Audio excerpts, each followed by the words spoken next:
The hive never slept. It breathed in ragged gasps, a steel giant whose lungs exhaled poison and whose heart beat with the endless rhythm of machinery. Across its tiered warrens and soot-choked passageways, light rarely reached unfiltered. The sky above, if one could call the gray canopy a sky, glowed with the dull, feverish hue of industry. In that dimness, Jarek moved like a wraith among millions. His shift began before the sirens, long before the overseers stirred. He walked the narrow gantries that wound through pipes and ducts, each step a hollow echo swallowed by the drone of turbines.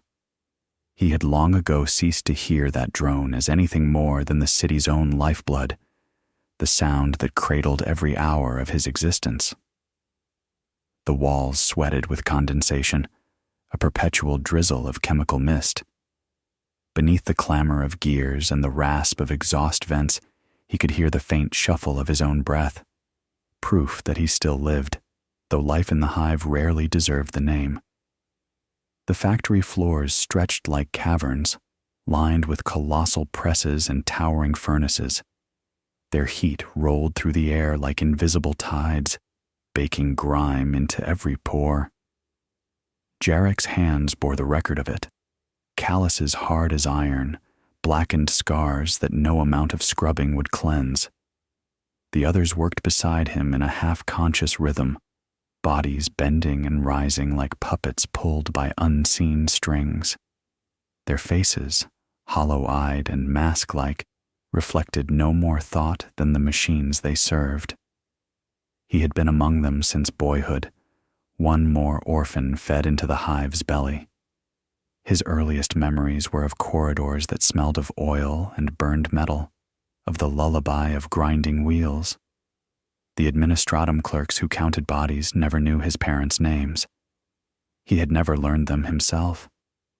Sometimes, in the rare silence between shifts, Jarek would climb to the upper walkways and look out across the endless tangle of girders and smokestacks. He wondered if beyond the haze lay a truer sky, one of the blue his elders whispered of with wistful disbelief. But the thought felt dangerous, like a rumor of forbidden light. The emperor's statues loomed everywhere, stern visages carved in stone, their eyes blind yet somehow watching. Sermons blared from vox speakers, each pronouncing the same iron creed. Obedience is salvation, labor is devotion. Yet something in him recoiled. The words slipped past like water on rust, leaving behind only a faint ache. He told himself it was fatigue, the weariness of endless toil. But in the quiet hours he heard it, a murmur beneath the drone, subtle and persistent, like a voice threading through the pipes. It was not the sermons. It was something else. At first he dismissed it as the hive's own whisper, the groan of strained metal, the sigh of vented steam. But the sounds took shape, almost forming words he could not quite catch. A melody without notes, a promise without language. He felt it like a brush of cold air against his thoughts, a presence just beyond reach. His only companion in those moments was Mara, an older worker whose shoulders had stooped with years of labor. She caught him once, staring too long into the smoke.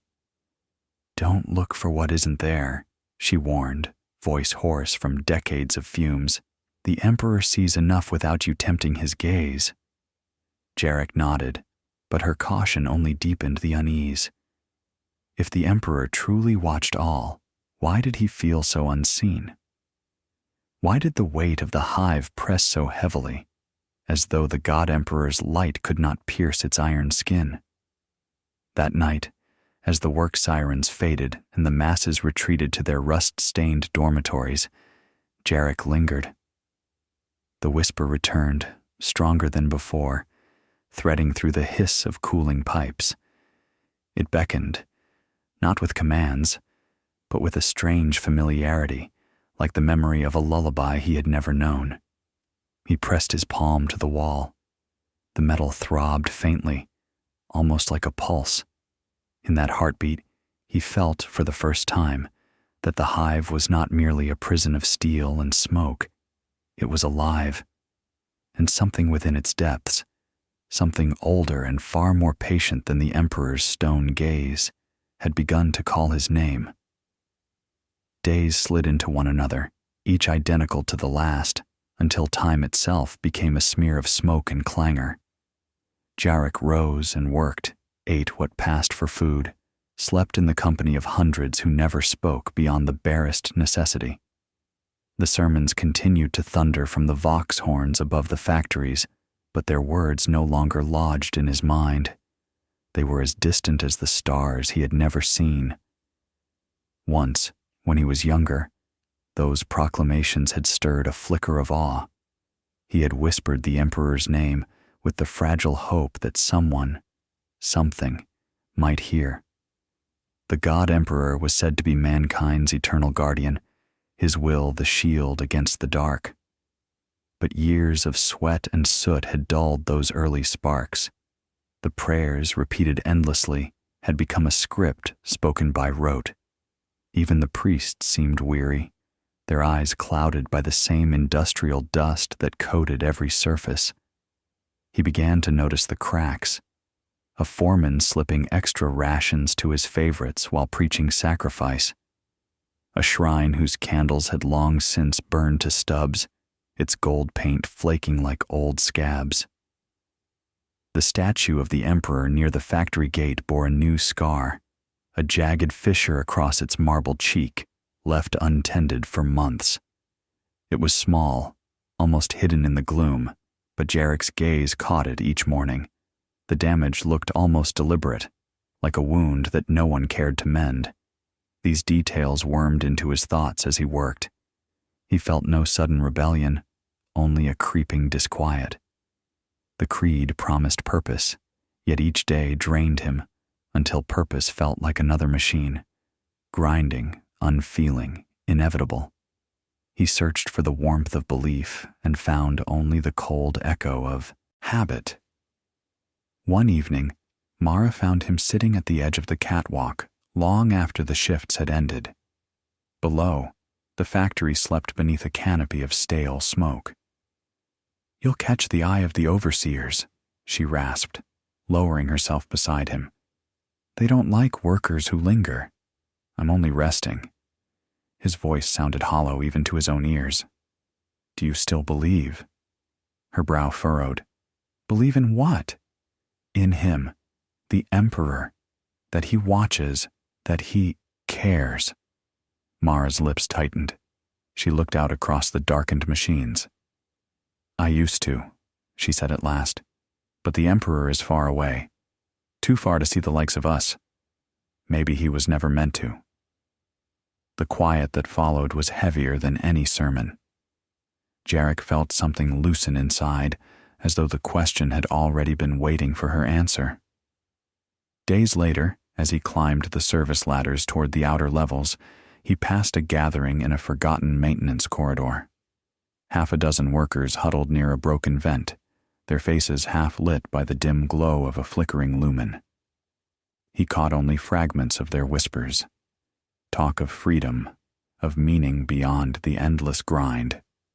One figure looked up, meeting his eyes. There was no accusation there, only recognition, as if they had known he would come. Jarek moved on quickly, yet the memory of their hushed voices clung to him like the soot on his clothes. That night he lay awake, staring at the corrugated ceiling of the dormitory. He tried to summon the prayers of his youth, the words drilled into him since childhood. They would not come. He searched for the familiar comfort of faith and felt only emptiness, vast and silent. Above the ceaseless hum of the hive, another sound teased the edge of hearing, that same elusive murmur he had once dismissed as the sigh of pipes. It was clearer now, almost gentle, like the breath of someone waiting in the dark. He closed his eyes and listened, and the last fragile thread of devotion he had clung to slipped quietly away. The hive's upper galleries held a different kind of darkness. Here, the air thinned, and the endless roar of machinery softened to a muffled tremor. Jarek wandered these forgotten levels after his shift, drawn by a need he could not name. The corridors were lined with corroded bulkheads and doors sealed by centuries of neglect. Dust lay in drifts, untouched by the tides of workers below. It was there, in a crooked passage where the lumen strips had long since died, that he first sensed the Watchers. He had thought himself alone, yet the shadows seemed to breathe in time with his steps. A faint, metallic scent hung in the air, sharper than the usual tang of rust. Late to be roaming, worker. The voice came from behind, low and smooth, carrying a note of amusement. Jarek turned sharply. Two figures stood a few paces away, their shapes barely defined by the sickly glow from a cracked vent. One was tall and wrapped in a long coat, the color of ash. The other, slighter, hood drawn low to conceal their face. "I finished my shift," Jarek said, his throat dry. "I walked to clear my head." The tall figure inclined his head as though weighing the words. "The head needs clearing, yes.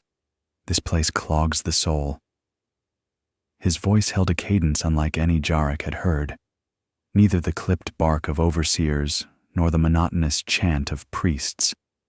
The hooded companion shifted, and a glint of something, perhaps a charm or amulet, caught what little light remained. Jarek felt the hair along his arms rise. "You listen," the tall one continued softly. "We have seen you, high on the gantries, staring beyond smoke and sermon. You wonder if there is more." Jarek opened his mouth to deny it, but no words came. How could they know? "There is always more," the hooded figure whispered. The voice was neither male nor female, but carried a strange musical resonance that settled in his chest. But not in the Emperor's silence. The tall man stepped closer, the faint scent of incense, earthy and sweet, cutting through the acrid air. "The Imperium feeds you scraps and calls it faith. Yet there are truths they fear to speak. We seek those truths. We offer understanding." Jarek's heart pounded. The sermons warned of heresy, of whispers that lured the unwary. Yet these strangers spoke to the hollow inside him with a precision the priests never reached. "What kind of understanding?" he asked before he could stop himself. "A knowledge older than the Imperium," the hooded one replied, leaning forward so that Jarek glimpsed a hint of pale skin marked by faint curling lines, tattoos or scars, he could not tell. Power hidden behind the veil, freedom from chains you cannot yet see. He swallowed hard. "That sounds like treachery." "Only to those who fear the dark," the tall man said. "But darkness is merely what the light refuses to claim. We do not ask belief, only that you listen, only that you remember." From the folds of his coat, he drew a small token, a disc of black metal etched with a spiral that seemed to shift when Jarek looked at it. He held it out on an open palm. "Take it. No oath, no price. When the hive's whispers grow too loud to ignore, hold this and you will find us." Jarek hesitated, the weight of the Emperor's statues pressing on his memory. Yet his hand moved as if of its own accord. The disc was cold, and for an instant he thought he felt it pulse, like a heartbeat answering his own. The tall figure inclined his head again. "Until then." They slipped back into the shadows, vanishing with a silence more unsettling than their sudden arrival. Jarek stood alone, the token hidden in his palm, the hive's distant hum folding around him like a secret he had already begun to share. The token's spiral haunted Jarek's thoughts for days. By the third night, he carried it always, hidden in the seam of his Work tunic, its subtle pulse matching the rhythm of his heart. He tried to dismiss it as a trick of nerves, yet each time his fingers brushed its cold surface, a hush seemed to fall over the surrounding din, as though the hive itself paused to listen. When the summons came, it was not in words, but in a shift of air, a faint vibration through the floor grating during the end of a late shift. Jarek knew, without knowing how. He followed the echo through service ladders and rusted ducts, down where the machinery's thunder became a distant throb. The tunnels of the forgotten underhive swallowed him whole. They were older than the manufactorums above, relics of some bygone era when the city's bones were first laid. The walls wept with condensation, and a slick of black water mirrored the dim light of guttering lumen globes. Strange markings, loops and spirals, half hidden beneath centuries of grime, wound along the corroded panels like the veins of some buried creature. He reached a chamber where the air carried a slow, rhythmic beat, the sound of many voices breathing as one. Shadows flickered around a ring of cracked stone pillars. Within that circle, figures knelt in silent anticipation. A single torch burned at the center, its flame a deep crimson that gave no smoke. Around it, the congregation swayed, their robes stitched with symbols that seemed to shift when he tried to focus on them. Some wore masks fashioned from scrap metal and bone, each piece etched with curling sigils. The tall man from the gallery stepped forward, his coat now replaced by a robe the color of nightfall. "Welcome, Seeker," he said, his voice carrying easily despite the low murmur. "You have heard the hive's true song." Jarek's throat tightened. He should have turned, should have fled back to the safety of the known. Yet the air here was different, thick with incense and a faint sweetness that tugged at the edges of memory. His feet remained rooted. The hooded figure who had spoken before approached and lifted their mask. Their face, pale and sharp, bore a pattern of faint scars like a map of rivers. Eyes dark as obsidian met his, unblinking. "Do you fear us?" He swallowed. "I don't know." "Good," they whispered, and the corners of their mouth curved in a smile that was neither kind nor cruel. Fear is the Emperor's chain. Curiosity is the first key. At a subtle gesture, the congregation began to chant. The sound was low at first, a single note that resonated through the floor like the hum of a colossal engine. Then it grew, layers folding upon each other until it became a living thing, both melody and vibration. Symbols on the pillars seemed to waver, their edges glowing faintly as though woken from slumber. Jarek felt the sound inside his bones. The weight of his years of toil and silence seemed to lift, replaced by a rising tide of something he could not name. His fear dissolved, not in sudden courage, but in a gentle unbinding, as if every question he had ever buried now found room to breathe. The tall man raised his hands. The chant ceased, leaving a silence so complete it rang in Yarek's ears. "You have labored for a master who gives nothing," he said. "Here, we offer no empty promises. We offer sight, watch, and understand what the Imperium would keep hidden." From beneath the torch, he drew a shallow bowl of black stone. Its surface shimmered with a liquid darker than oil, reflecting the crimson flame like a dying star. He tipped it gently, and the liquid did not spill but clung to the rim, forming shapes that writhed and vanished. A subtle thrill coursed through Jarek, half wonder, half dread. The hooded figure touched his shoulder, their fingers cool. "This is only the beginning," they murmured. "The hive's whispers have led you here, and now you will hear the voices that speak beneath all others."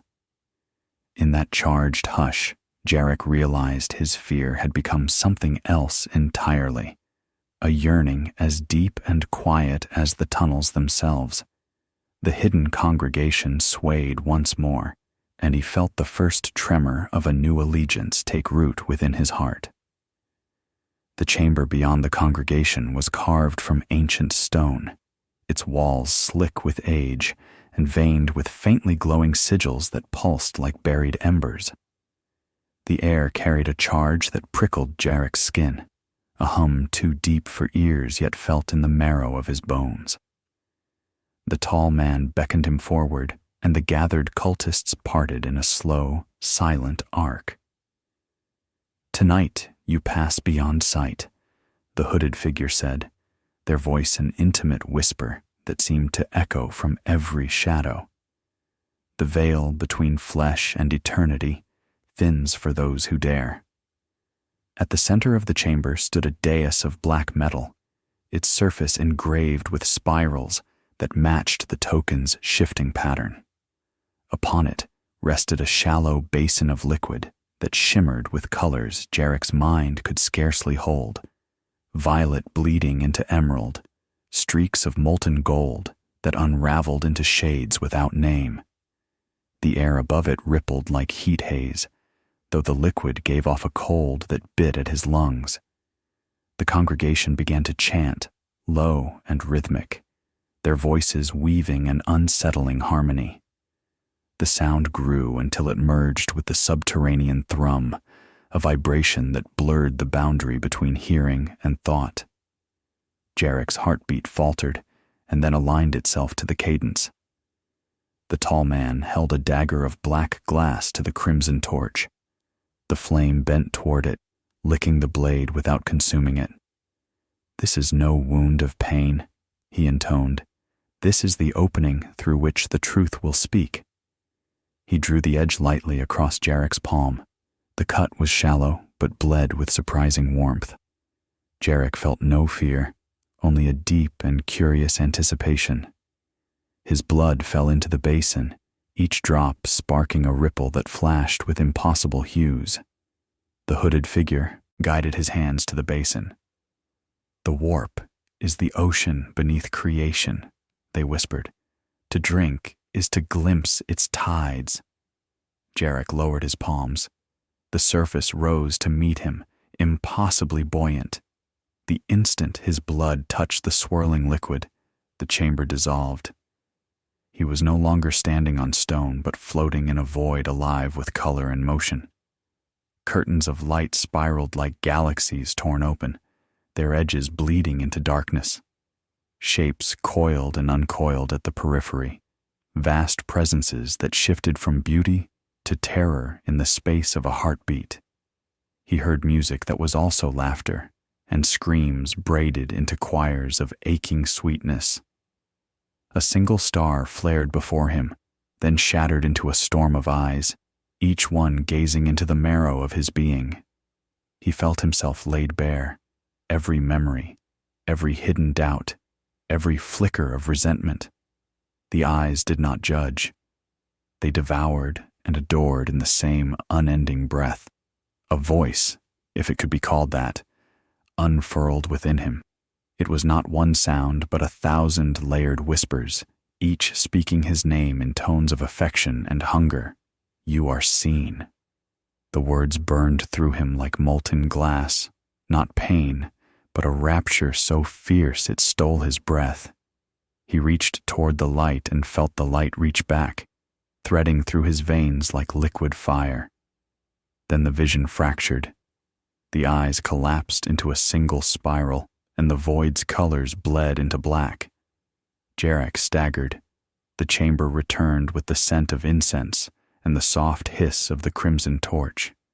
His hand still hovered over the basin, though the wound in his palm had closed, leaving only a faint silver scar. The hooded figure's dark eyes met his.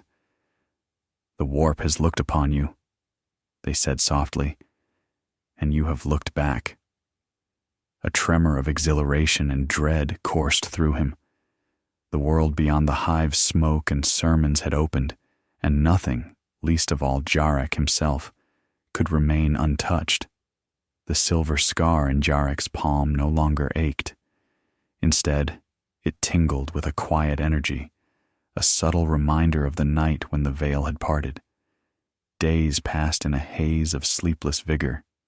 Every clang of the hive's machinery rang sharper. Every flicker of the lumen strips seemed charged with hidden meaning. The sermons from the voxhorn sounded hollow now, like the brittle voice of a forgotten automaton. When the summons came, it was spoken plainly. "Tonight you will act." The tall man delivered the words without flourish, his ash-gray coat once more disguising the robes beneath.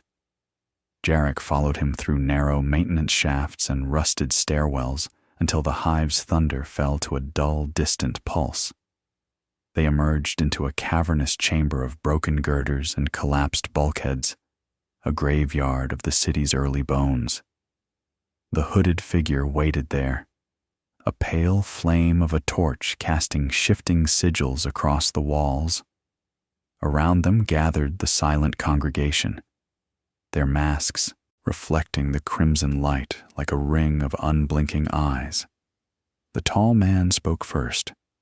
"You have glimpsed the ocean beneath creation. Now you must sever the chain that binds you to the Emperor's hollow light." The hooded figure stepped forward, carrying a small iron cage. Inside, a dim glow pulsed, a servo skull, its bone casing etched with the double-headed eagle of the Imperium.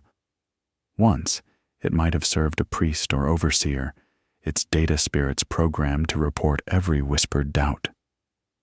Now it hovered weakly, the faint blue of its eye lens flickering like a dying star. "This one has listened to you," the hooded figure said. "It carries the Imperium's gaze. Your life will never be your own while it endures." Jarek felt a cold weight settle in his chest. The servo skull emitted a soft chime, a sound almost plaintive. He thought of the endless hours beneath the Emperor's statues, of prayers mouthed without belief. Yet here was a fragment of that vast authority, small, almost fragile, watching him with mechanical devotion. The tall man extended a dagger of black glass, the same that had drawn his blood. "Break the chain," he said. Jarek's hand closed around the hilt. The dagger felt warm, as though it remembered him. He approached the cage, the congregation's silent gaze pressing like a physical force. The skull drifted closer to the bars, its lens glowing a faint, pleading blue. He hesitated. For an instant, he saw the factory floors of his childhood, the faces of workers bowed beneath the Emperor's decrees. He saw Mara, her tired eyes searching for meaning. He felt the weight of years of obedience, of a faith that had turned to dust. The hooded figure's voice slipped through the silence, soft as breath. "This is not murder. It is release. The Imperium binds even the dead. Free it, and free yourself." The servo skull emitted another gentle chime. The sound stirred something like pity, but beneath it throbbed the memory of the warp, the storm of eyes, the voice that had called his name. Jarek drew the dagger back. For a heartbeat, the world held its breath. Then he struck. The blade sliced through the cage's rusted bars and into the skull's lens. A burst of blue light flared, then died with a hiss of ozone. The skull shuddered, its faint glow winking out like a snuffed candle. Silence followed, heavy and absolute. The crimson torch flickered, casting long shadows across the chamber walls. The tall man placed a hand on Jarek's shoulder. "The Emperor no longer claims you," he said. "Your path is your own, and ours." Jarek released the dagger. The silver scar on his palm pulsed once, and in its rhythm he felt the distant echo of the warp's endless tide. The chain had broken. There would be no return. The heretic ship slipped from real space with a soundless lurch, and Jarek felt the universe twist. Gravity faltered, then returned in a queasy ripple that made his bones shiver. The metal deck beneath his boots throbbed as though the vessel possessed a heartbeat of its own. He gripped the railing of the observation gantry and stared through the reinforced viewport. There was no familiar night sky, no stars or planets to chart. Instead, an ocean of living color stretched to infinity. Curtains of violet flame arced like slow lightning. Rivers of molten gold churned and folded back upon themselves, forming whirlpools that devoured their own light. Beyond, vast shapes drifted, shadows so immense that perspective itself bent around them, their forms dissolving before his eyes. A low vibration rolled through the ship, deeper than any engine could produce. It was the warp's song, the choir of madness that underpinned all creation. Jarek felt it in the marrow of his teeth, a resonance that turned his thoughts to smoke. Crew members moved with quiet efficiency, their faces hidden behind masks of beaten bronze. They spoke little, communicating in subtle gestures as they adjusted the ship's course through the impossible tides. At the helm, the hooded navigator sat encased in a spire of crystalline machinery, eyes bandaged, lips moving in silent incantation. Threads of pale light coiled around the spire like restless serpents, each twitch answering some unseen current in the void. Jarek forced himself to breathe. The air tasted faintly of copper and incense, and with every inhalation he sensed a presence just beyond perception. Something vast and curious, watching through the shifting haze. He closed his eyes, but the vision persisted. Colors that did not exist in real space, sounds without origin, patterns that writhed like living scripture across the inside of his eyelids. He turned to the tall man who stood at his side with the calm of one long accustomed to this nightmare sea. "Does it ever become normal?" Jarek asked. The tall man's eyes glimmered like dim embers. "Normal is an imperial lie," he said. "The warp is truth. It is the canvas upon which the galaxy is painted. We are merely passing through its dreams." As if in answer, a wave of distortion rippled across the void. The colors flared, and for an instant, Jarek saw faces, thousands of them, rising from the swirling chaos. Some wept, some grinned with predatory delight, and some whispered words he almost understood. A sudden chill gripped him. When he blinked, the faces were gone, replaced by the endless churn of light and shadow.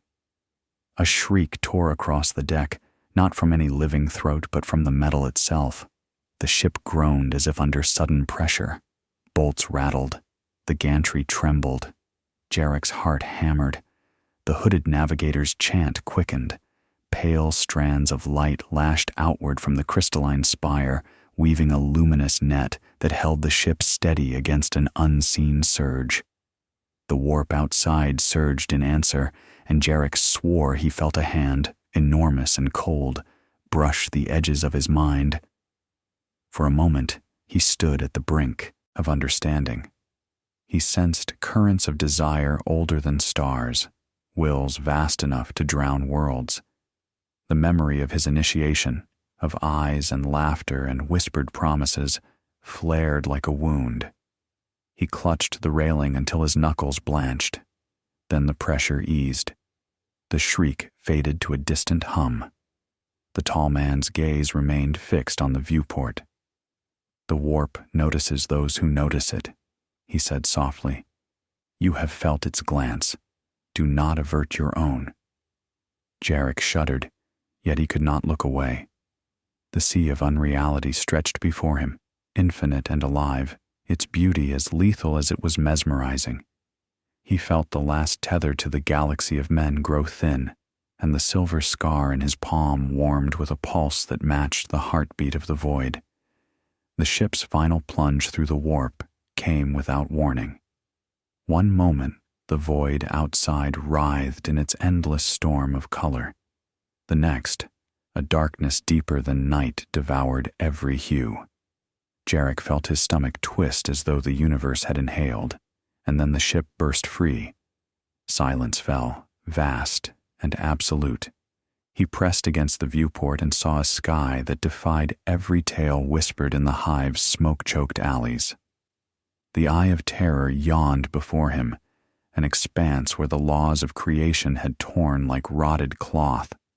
Stars bled crimson light into a void the color of bruised flesh. Great storms of radiant dust coiled like titanic serpents, their edges sparking with eerie green fire.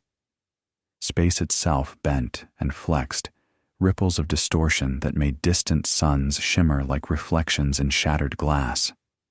To his left, a spiral galaxy hung half-consumed, its arms stretched and torn as if by unseen claws. Chunks of worlds drifted through the gulf, glowing like embers as they tumbled into the eye's heart. Farther still, impossible shapes wheeled and folded, vast silhouettes that suggested both angel and beast, glimpsed only when lightning flickered across the void. Jarek's breath caught. The scale dwarfed every cathedral and city he had ever known. It was beauty sharpened into terror, a vision both divine and profane. His mind struggled to hold it, as though the eye's very existence mocked the fragile rules of mortal reason.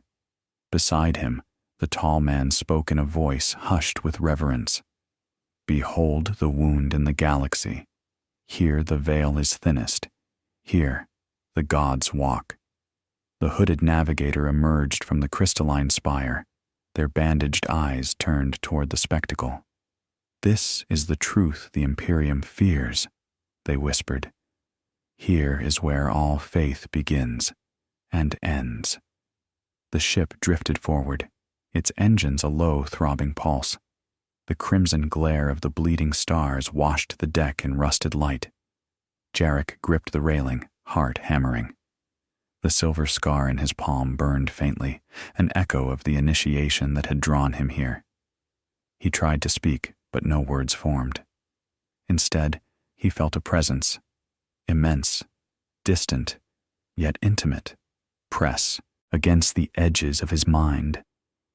It was neither voice nor thought, but a sensation like a tide, patient and irresistible. For a heartbeat, he sensed countless eyes turning toward him, each gaze as heavy as a collapsing star. A sudden ripple passed through the void. The distant storms flared brighter, and a single streak of violet lightning carved a path across the eye's heart. For an instant, it revealed something vast and coiled, a shadow whose outline shifted faster than sight. Jarek's knees weakened. He could not tell whether it was a god, a beast, or the very shape of chaos itself. Fear clawed through him, yet beneath it lay an almost painful wonder. This was what the priests had warned against, the abyss that devoured souls. Yet it called to him with the same quiet certainty that had once whispered through the hive's pipes. The tall man laid a hand on his shoulder, grounding him. "You stand at the threshold," he said. "What you feel is the truth of the galaxy. To look upon it is to be changed." Jarek swallowed hard, the metallic tang of the ship's air sharp on his tongue. He kept his gaze fixed on the bleeding stars, unwilling, perhaps unable, to turn away. The Eye of Terror stretched before him like an open wound in the fabric of existence, and he knew with a certainty beyond faith or fear that he would never again belong to the realm he had left behind. The landing craft bucked as it entered the demon world's atmosphere, its hull groaning like a living thing. Jarek gripped the restraint harness until his knuckles whitened. Outside, the sky churned with a bruised twilight that seemed neither dawn nor dusk. Colors bled into one another like oil on water, violet melting into copper, streaks of emerald and black sliding across a horizon that refused to stay still. When the craft's skids struck the surface, The impact rang like a bell struck deep beneath the earth. The airlock hissed open, releasing a breath of wind that smelled of iron and sweet decay. Jarek stepped onto soil that was not soil at all, but a shifting lattice of glassy shards. They flexed beneath his boots with a sound like distant chimes, each fragment reflecting a different sky. The world pulsed. He felt it as a slow vibration through the soles of his feet, a rhythm older than any star. Mountains loomed at impossible angles, their peaks bending inward like the spines of colossal beasts. Rivers of molten silver wound across plains of black crystal, flowing uphill and then back again in a pattern that defied gravity. Above, clouds twisted into shapes half recognizable, faces perhaps, or the silhouettes of wings, before unraveling into formless haze. From those shifting veils came whispers. They brushed his mind like silk, each voice distinct yet woven into a single beckoning chorus. Jarek. His name rippled through the air without sound. He froze, heart hammering. The voices carried neither threat nor comfort. They were simply there, as inevitable as breathing. The tall man descended the ramp behind him, the hooded figure close at his side.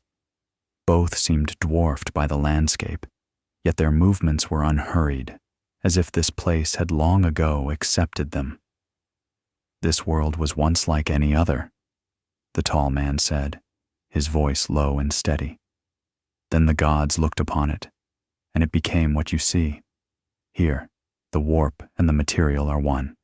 Here, their will speaks." Jarek's scar burned, a silver ember against his palm. He turned slowly, trying to take in the impossible panorama. Every direction shifted when he looked away, as if the land rearranged itself to match his gaze. In the distance, a tower of living stone unfurled like the stalk of some alien flower. Its surface crawled with patterns that formed and dissolved faster than thought. The whispers grew clearer. One voice, honey-sweet and terrible, promised delight without end. Another, deep as the void, rumbled with the certainty of power beyond mortal grasp. A third hissed of secrets hidden in the marrow of creation. Their promises overlapped, intoxicating as the scent of the strange winds. Jarek staggered forward, drawn toward the silver river. The hooded figure placed a hand on his shoulder, halting him. "Listen, but do not yet answer," they murmured. "The gods offer much, but each gift carries a chain.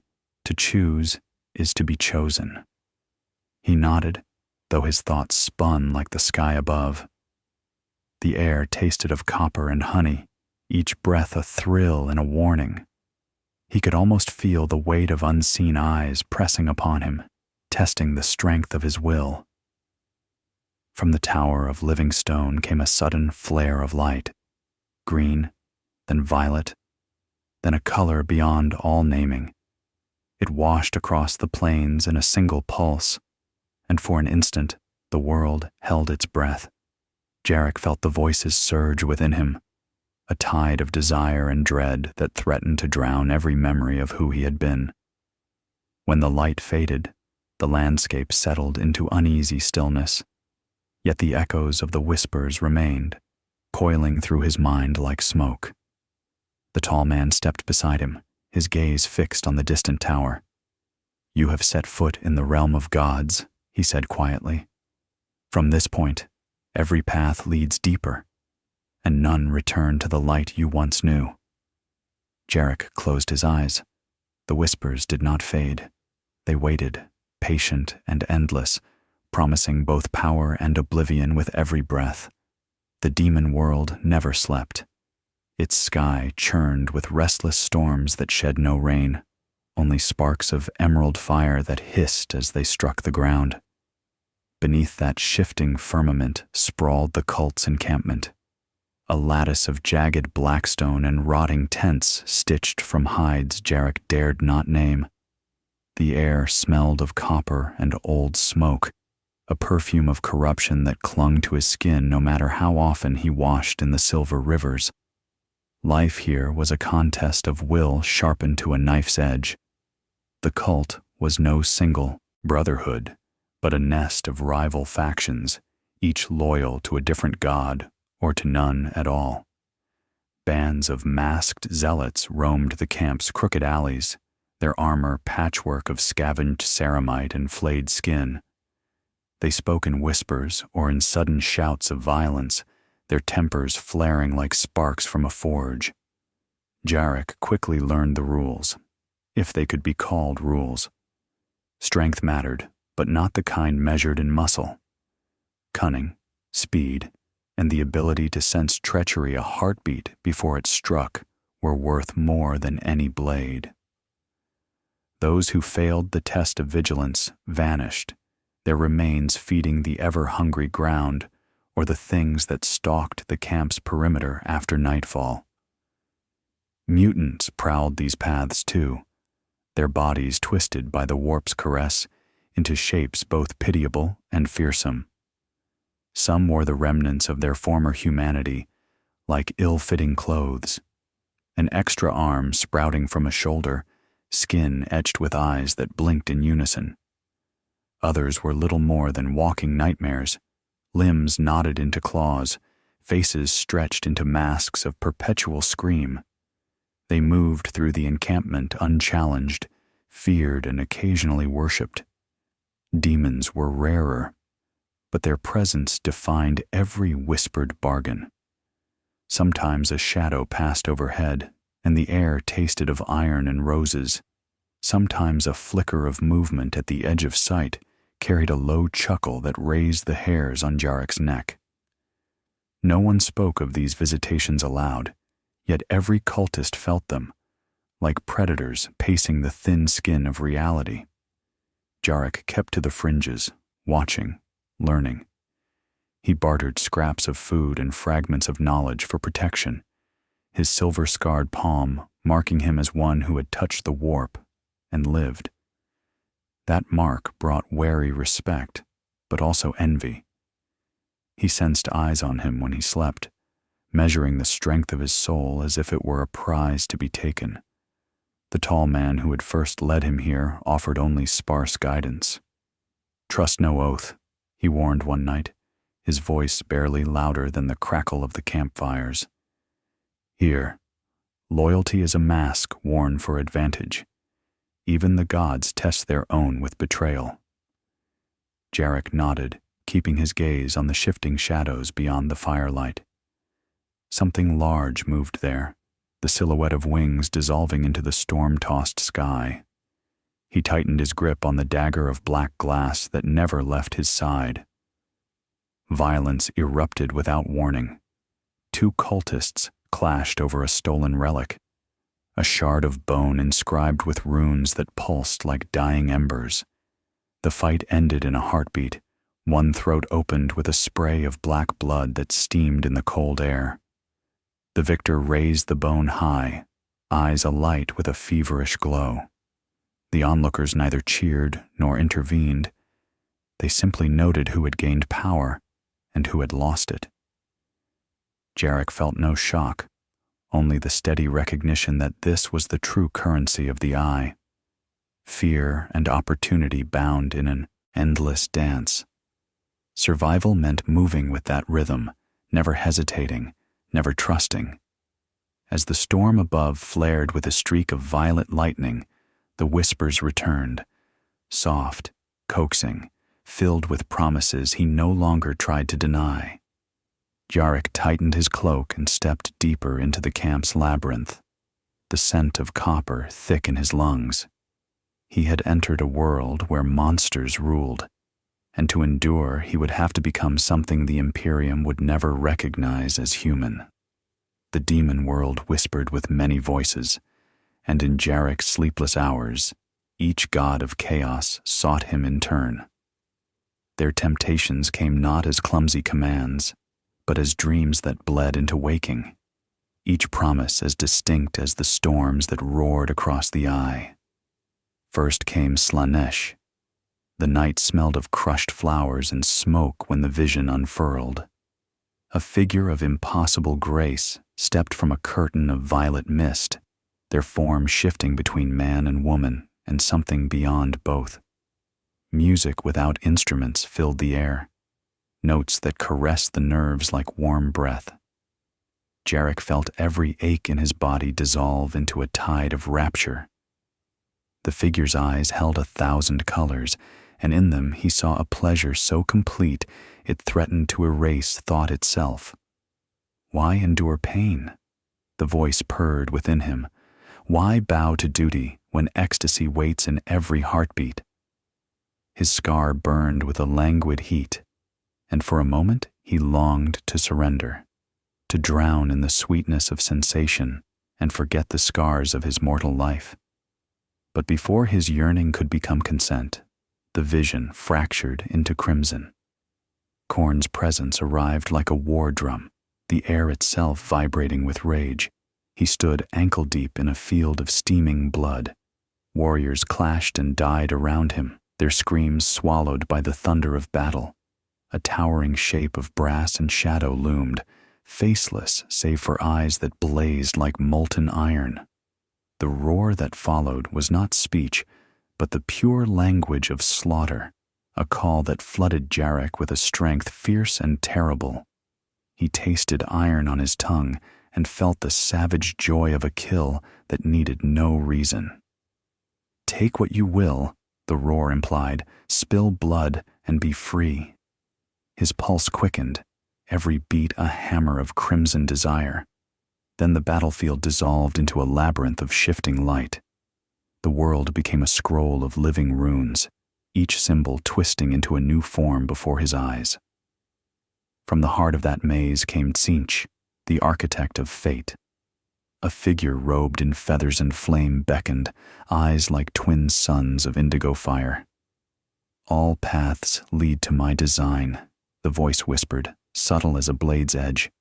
"Grasp the secrets of the stars, learn the power that even gods fear to speak." Knowledge bloomed in Jarek's mind, visions of futures branching like rivers of light. He saw empires rise and fall, the warp's currents bending to a will clever enough to master them. The temptation struck deep, not pleasure, not slaughter, but understanding itself, a key to every locked door of the universe. And then came Nurgle. The labyrinth faded into a garden choked with moss and fragrant rot. Sickly sweet air filled his lungs as fat flies droned in lazy spirals. From the shadows waddled a figure vast and sagging, its smile warm as an old friend's. Its voice rumbled like distant thunder, gentle and sorrowful. "Why fear decay?" it asked. "All life ends in my embrace. Suffer no more. Let go and find the comfort of eternity." A strange peace settled over Jarek, a promise of acceptance without judgment, of love even in ruin. For an instant, the weight of his doubts lifted, and he felt the quiet relief of surrender. The visions faded one by one, leaving only the hiss of the demon world's winds. Jarek stood trembling beneath the bruised sky, his scar tingling with the memory of every god's call. Each promise lingered: pleasure, blood, knowledge, and the slow mercy of rot. He sensed that to choose one was to be bound forever, yet even in indecision, he knew he had already crossed too far to turn back. The gods would not stop whispering. They never needed to. Their temptations had found a home in the silence of his own heart. The demon world asked a toll for every breath, and Jarek soon learned that devotion was paid not in words, but in pieces of the self. Days blurred into nights without meaning. The sky above churned with its endless storms while the cult's camp pulsed like a wound that refused to close. Each dawn, if dawn it could be called, brought another demand, another subtle stripping away of what he once believed himself to be. The first task seemed almost simple. A rival faction had stolen a relic, a shard of obsidian engraved with runes that flickered like trapped lightning. The tall man pressed a dagger of black glass into Jarek's hand. "Return what is ours," he said. No further guidance came. Jarek tracked the thieves through the labyrinth of blackstone alleys, his heartbeat keeping time with the distant rumble of the demon world's storms. He found them at a firelit shrine, their masks etched with the sigils of a god he could not name. They turned toward him, weapons drawn, and in that instant something within him shifted. The memory of Khorne's war drum thundered in his veins. The echo of Tzeentch's whispered promises sharpened his thoughts like a blade. He struck without hesitation. The dagger slid through flesh and bone as though the bodies were made of smoke. Black blood hissed against the shards of the ground. The fight ended before it had truly begun. When silence returned, Jarek stood among the fallen, the relic heavy in his free hand.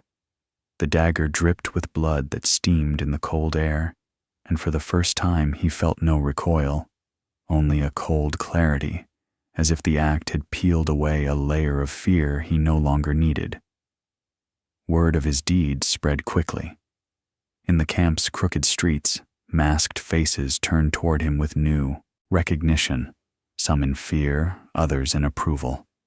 The tall man offered a single nod, nothing more, no praise, no comfort, only the unspoken knowledge that Jarek had passed an unseen threshold. The tasks grew darker. He was sent to silence a spy whose whispers might weaken the cult, to claim a demon-forged talisman from the clutches of a mutant beast whose body was a knot of gnashing mouths. Each time, the acts became easier, the boundary between necessity and desire harder to find. The scar in his palm pulsed with each kill, a silver flame feeding on the heat of his growing certainty. With every victory, his reflection changed. The camp's cracked mirrors showed eyes that gleamed faintly in the dark, their pupils edged with a color no human iris should hold. His voice deepened, carrying an echo like distant thunder. When he slept, the gods' whispers threaded through his dreams, each word seeding him with fragments of their own essence. Mara's face, once the anchor of his memories, grew dim. He could still recall her weary smile, but it belonged to a world of smoke and sermons that now felt like a fable. He tried to summon guilt, to remember why the Imperium's laws had once mattered, but the emotion came thin and distant, like an echo across a vast gulf. One night, beneath a sky streaked with violet fire, the hooded figure approached him. "You are becoming what the gods desire," they said, voice almost tender. "Do you mourn what you have lost?" Jarek searched himself and found no answer. The question itself felt foreign, as though mourning belonged to someone he no longer was. The hooded figure smiled, and for a heartbeat, the world around them shimmered, sky, ground, even the air, like the surface of a disturbed dream. "Then the price is paid," they whispered. Jarek looked down at his silver-scarred palm. It pulsed in quiet rhythm with the demon world's heartbeat. Whatever man had once carried that name was gone, his humanity scattered like ash on a wind that belonged to the gods alone. The ritual began as all the others had, with the slow gathering of masked figures beneath a sky that burned like molten brass. Jarek stood among them at the heart of a circle carved into the blackstone plain, each rune etched deep and filled with blood that shimmered like liquid moonlight. The demon world's storms rumbled beyond the horizon, their distant flashes painting the night in violet and green. Incense coiled upward from braziers of bone. The tall man raised his arms, chanting words older than stars. The hooded figure moved opposite him, their voice a soft counterpoint that wove through the congregation like a second heartbeat. Jarek felt the silver scar in his palm ignite with a faint, urgent heat. The air thickened. Each breath came heavy, as though the world itself were sinking into an unseen ocean. The symbols beneath their feet began to glow, their edges blurring until they seemed to writhe. A soundless pressure built in Jarek's skull, and the sky above split with a seam of unearthly light. This time, something went wrong. A sudden gust tore through the circle, scattering the incense in a violent spiral. The tall man's voice faltered. The runes flared white-hot, and the ground beneath them trembled like the skin of some vast creature awakening. Jarek staggered, clutching his head, as a piercing note, neither scream nor song, cut through the night. Reality unraveled. The plane dissolved beneath him, and he was falling through a darkness alive with color. Veils of shimmering light twisted into shapes that formed and dissolved faster than thought. He glimpsed cities made of singing crystal, oceans of living flame, and shadows so immense that stars flickered like sparks against their forms. Then the visions deepened. He saw time itself as a river of branching currents, each possibility a ribbon of fire. He felt the heartbeat of galaxies, the birth and death of suns in the span of a single breath. In every pulse of light, he sensed the presence of minds vast beyond imagining, consciousnesses that were not separate, but facets of a single, infinite will. Voices rose from the endless tides, a chorus that was both many and one. They did not speak in words, yet their meaning burned into him like scripture carved in lightning. He felt their hunger and their joy, their cruelty and their boundless creativity. Chaos was not merely destruction. It was the raw, unshaped truth of existence, the ceaseless dance of change that gave birth to all things. He glimpsed Slaanesh's rapture, Khorne's fury, Tzeentch's cunning, Nurgle's patient decay. Yet these were only masks, fragments of a deeper essence. The gods were rivers branching from a single ocean, each a reflection of mortal desire and fear. And beneath them all pulsed something older still, an infinite consciousness that watched itself through the eyes of every being that ever lived. All is change, the chorus whispered, not in sound, but in a knowing that flooded his mind. All boundaries are illusion. To resist is to shatter. To embrace is to become. The revelation burned like a star.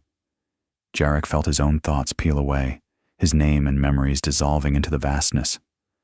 For a heartbeat, he was the storm, the dream, the endless tide. He felt the birth of 1,000 futures and the death of every lie men called order. And then, as suddenly as it began, the vision snapped. He lay on the Blackstone plain, gasping. The storm above raged with new fury, lightning clawing at the sky in jagged arcs. Around him, the cultists had fallen to their knees, their chants broken into frantic whispers. The tall man staggered, his mask cracked, eyes wide with a fear Jarek had never seen. The hooded figure crouched beside him, their voice trembling. "You have seen what few dare to glimpse," they said. "The warp has shown you its heart." Jarek stared at his silver-scarred palm, still glowing faintly in the stormlight. The vision's echo lingered in every heartbeat, a truth too vast for mortal flesh to contain. He knew he would never again mistake chaos for mere ruin. It was the engine of creation itself, and it had claimed him utterly. The world around Jarek trembled like a mirage, and for a long moment he could not tell if he still lay upon the demon plane or drifted within the limitless tides of the warp. Every blink redrew the landscape. The sky bent like molten glass, then fractured into shards of violet and gold. The ground pulsed beneath him as if the planet's own heart beat in time with his. The vision of eternity clung to him like a second skin. He tried to summon the boundaries of self, his name, the memory of his mother's face, the scent of the hive's smoke. But each image slid away, as though his mind had become a mirror too slick to hold reflection. He was Jarek, and he was not. He was a single flicker in an ocean of thought, and he was the ocean itself. A whisper threaded through the storm, at once intimate and immeasurably distant. All things change. All things are one. The words were not heard so much as known, seared into the marrow of his understanding. They carried both comfort and terror, a promise of freedom and the threat of dissolution. He staggered to his feet. The cult's encampment lay around him, but its shapes blurred like wet ink. Masked figures bowed or chanted in tones that shifted between reverence and despair. Some clawed at their own robes as if to peel away the flesh beneath. Others knelt motionless, their eyes reflecting the storm like black mirrors. The tall man approached, his ash-gray coat flaring in the warp-born wind. "You have seen," he said, though his voice wavered with something Jarek had never heard in him before. "Fear. Now you must endure." Jarek opened his mouth to speak, but only a rasp emerged. He tasted copper on his tongue. Behind the tall man, the hooded figure watched in silence, their bandaged eyes turned toward Jarek as though measuring the weight of his soul. The whispers returned, no longer a single chorus, but countless voices, each carrying a shard of temptation. Slaanesh's honeyed murmur promised release in pleasure. Khorne's guttural growl urged him to carve meaning from slaughter. Tzeentch hissed of secrets beyond even the gods, while Nurgle's gentle rumble invited him to rest in unending decay. Each voice tugged at a different corner of his being, until he felt like a tapestry stretched to the point of tearing. He pressed the silver-scarred palm against his temple, trying to hold his mind together. The scar pulsed, a heartbeat that matched the demon world's rhythm. For an instant, he feared it would split open and spill whatever remained of his humanity into the waiting void. Memory flickered. Mara's tired eyes, the smell of oil, and burned metal in the hive. He reached for it like a drowning man grasping for a rope, but the memory dissolved into starlight and was gone. The realization struck like a blade. The person who had once borne his name was already fading, a shadow in a storm too vast to remember him. The tall man laid a steadying hand on his shoulder. "The warp shows truth," he said quietly. "But truth is a knife without a handle. Hold it too tightly, and it will cut you to pieces. Learn to bleed and still stand." Jarek met his gaze, searching for anchor in those ember-bright eyes. The storm roared overhead, violet lightning clawing at the clouds.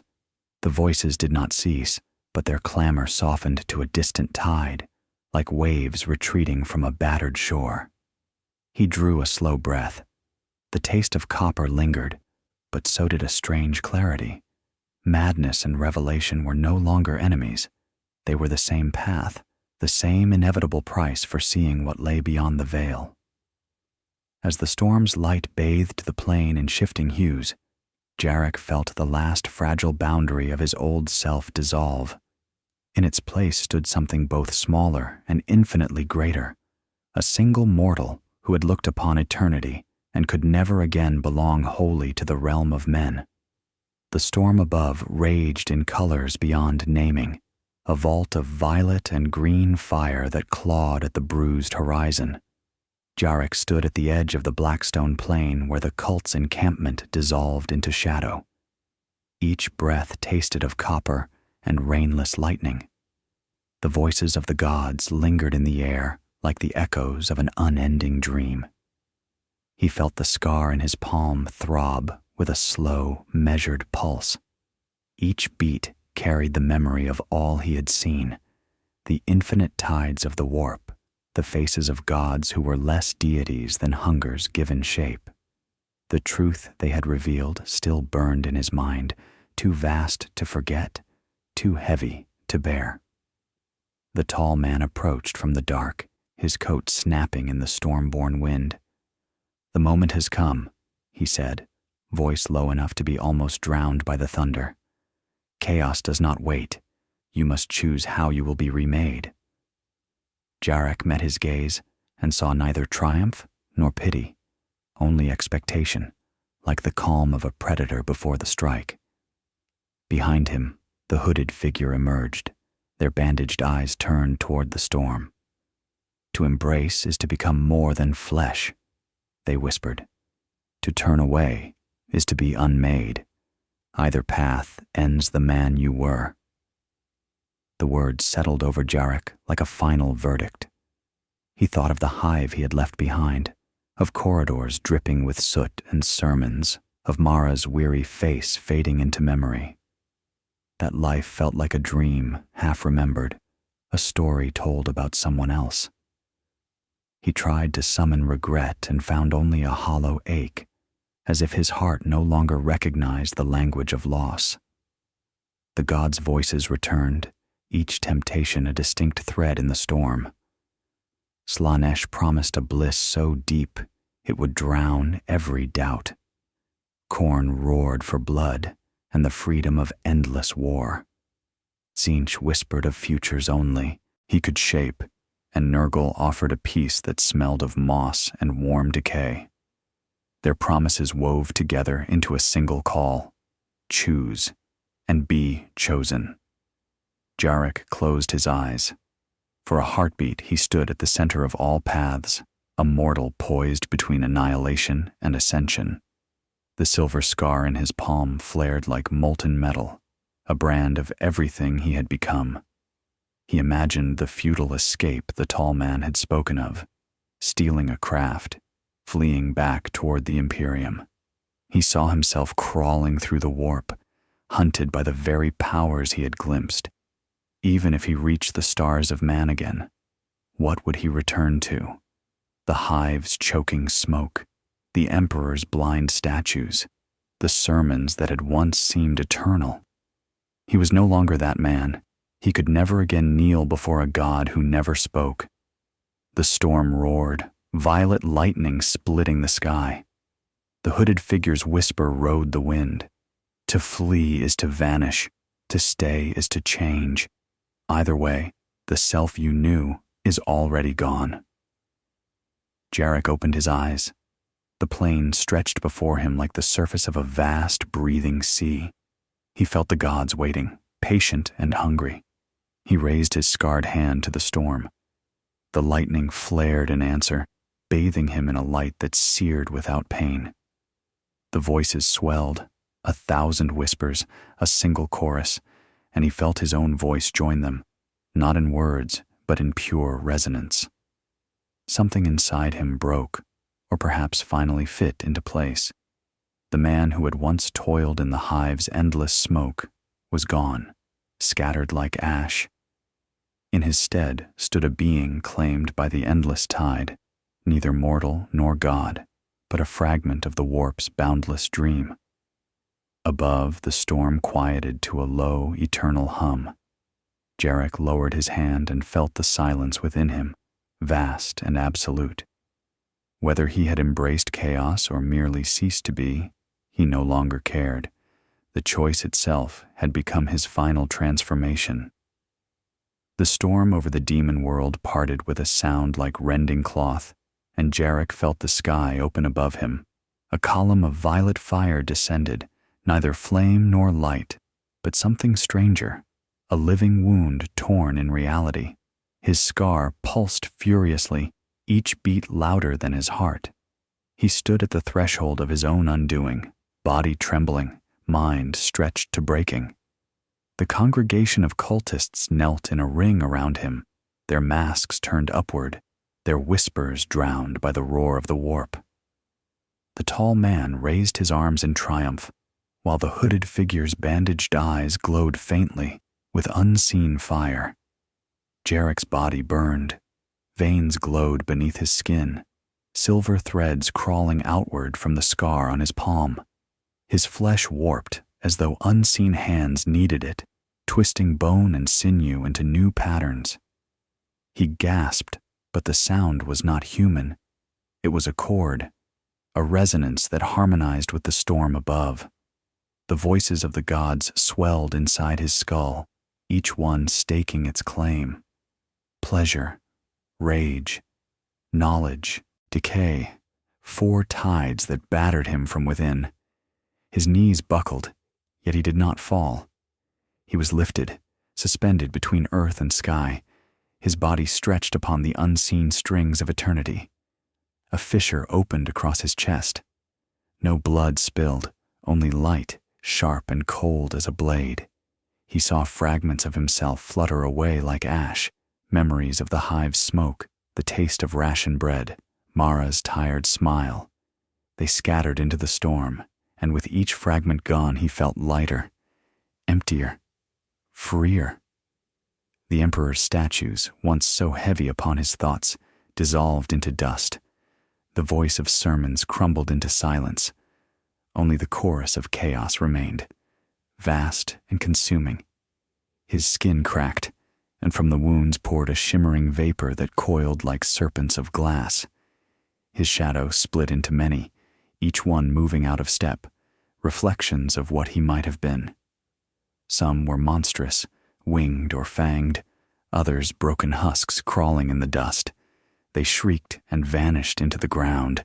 Yarek's breath came as fire and frost, each exhalation reshaping the air around him. The tall man cried out in awe, "Behold the gift!" Yet even his voice was faint against the storm's howl. The hooded figure stepped closer, their whisper carried on the wind. "Embrace it, or be shattered." The gods pressed harder. Slaanesh coiled around his senses with intoxicating sweetness, promising ecstasy eternal. Khorne thundered for slaughter, offering strength to carve empires from bone. Tzeentch filled his mind with spiraling visions of futures uncounted, each waiting for his hand to shape. Nurgle enveloped him in gentle rot, a fatherly warmth that promised peace and surrender. Jarek screamed, though the sound was no longer his own voice. It was the cry of a soul stretched thin, caught between annihilation and ascension. His body convulsed, bones lengthening, spine bending until he no longer recognized his own form. His fingers split into claws of black crystal. His eyes burned with a molten glow.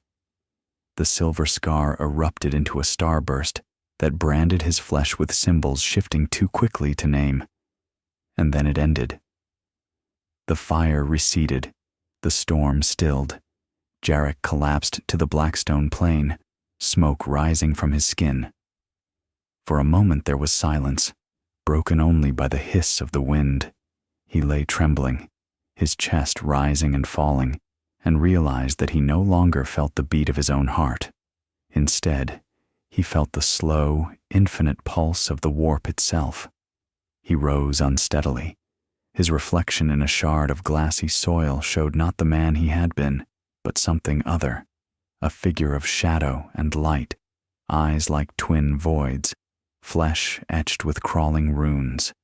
He felt the gaze of the gods upon him, satisfied yet expectant. He was not yet a demon, not yet a husk, but a vessel, reshaped, hollowed, waiting to be filled. The congregation prostrated themselves. The tall man's voice rang with awe. "He is chosen." The hooded figure's whisper followed like a knife. "Or condemned." Jarek stood alone beneath the bruised sky, uncertain whether he had ascended or perished. The only truth that remained was dread and eternity, echoing in the hollow chamber of his transformed soul. Far from the eye of terror, the galaxy turned without pause. Stars burned in their ancient silence, vast and indifferent, while mortal empires waged their endless wars. The tragedy of a single soul, whether lost or exalted, was nothing beside the grinding machinery of the cosmos. On a distant hive world, far from the demon storms, sirens blared the dawn shift.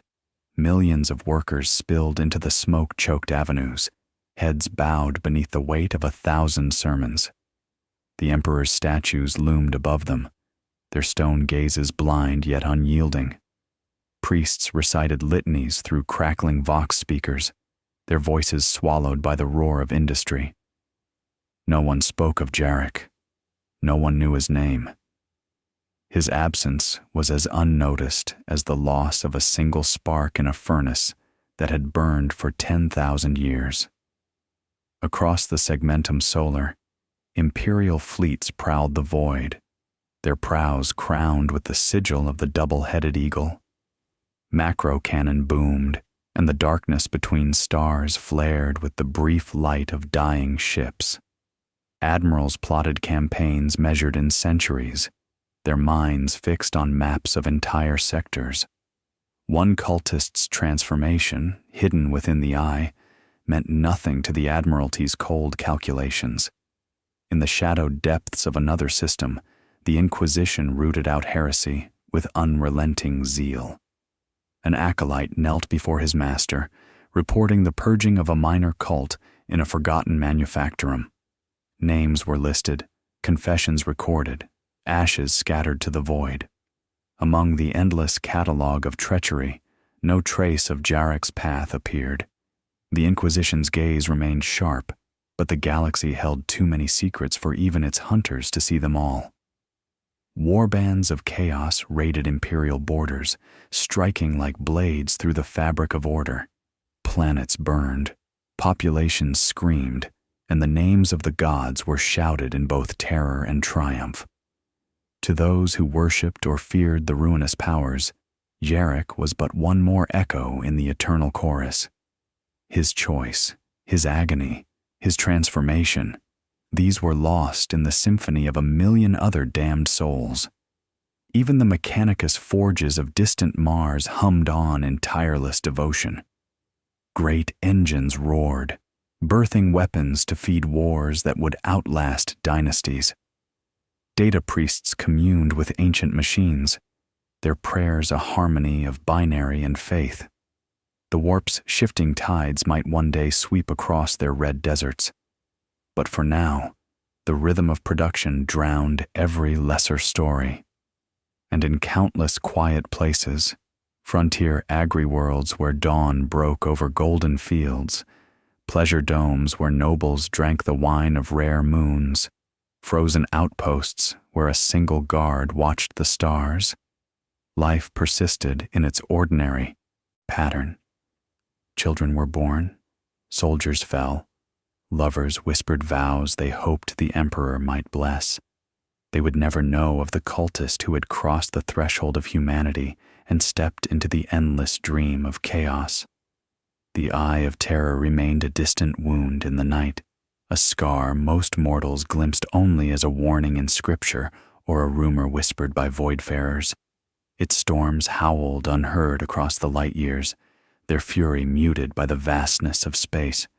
And there, within that eternal tempest, Jarek's fate, whether ascension or oblivion, unfolded beyond the reach of mortal witness. The gods watched, perhaps amused, perhaps indifferent, but the galaxy itself gave no sign that it had noticed at all. The Imperium marched on, its wars unending, its faith unshaken. Stars were born and died, empires rose and fell, and the story of one man's surrender to the warp faded like a single grain of dust in the cosmic wind. The void cared nothing. It never had. It never would. Silence settled over the demon world like the pause between heartbeats. The storms above no longer raged. Instead, they coiled in slow, deliberate spirals, as if the sky itself were listening. Jarek, if the name still belonged to what remained, stood at the center of the Blackstone Plain. The air around him shimmered with a faint, otherworldly glow, a haze of colors that shifted like the surface of an oil-slick sea. He no longer felt the weight of flesh. His body was both present and distant, a shape of shadow and light that blurred when he tried to see it. Memories of his mortal life flickered like dying embers, the clamor of the hive's factories, the acrid scent of burnt metal, Mara's weary eyes searching for meaning. Each recollection slipped through his grasp like smoke, leaving only the echo of who he had been. The gods' voices came again, but now they were not four separate currents. Pleasure, rage, cunning, and decay flowed together into a single murmur that filled the void. It was not speech, not music, but a knowing that resonated through every particle of his being. All paths circle back, the murmur intoned. All desires feed the same flame. Change is eternal. He reached for the sound, and the sound reached back. It was no longer temptation. It was recognition. The infinite tides of the warp rolled beneath him, and he felt them not as an ocean apart, but as the pulse of his own existence. He was Jarek. He was not. He was every thought that had ever yearned for freedom, every soul that had ever whispered for power or release. The black stone plain dissolved. He drifted through a sky of stars that bent and swayed like reeds in an unseen wind. Whole epochs passed in the space of a breath, empires rising and falling, galaxies born and devoured. He saw mortals on 1,000 worlds, workers hunched in endless toil, soldiers dying beneath banners of the Imperium, children looking to the heavens with prayers too small to be heard. Their voices reached him as a single endless sigh, and he whispered back. His voice was not a sound, but a ripple in the fabric of reality, a thread of thought that wound through time itself.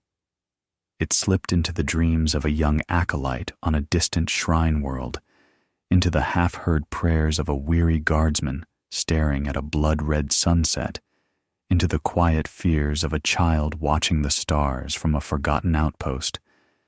Each heard only a fragment, a flicker of doubt, a fleeting curiosity, a sudden shiver of desire.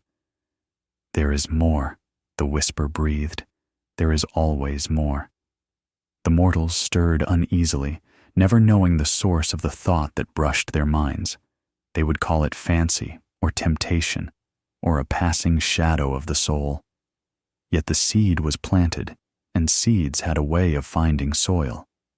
Jarek felt the cycle turning, an endless spiral without beginning or end.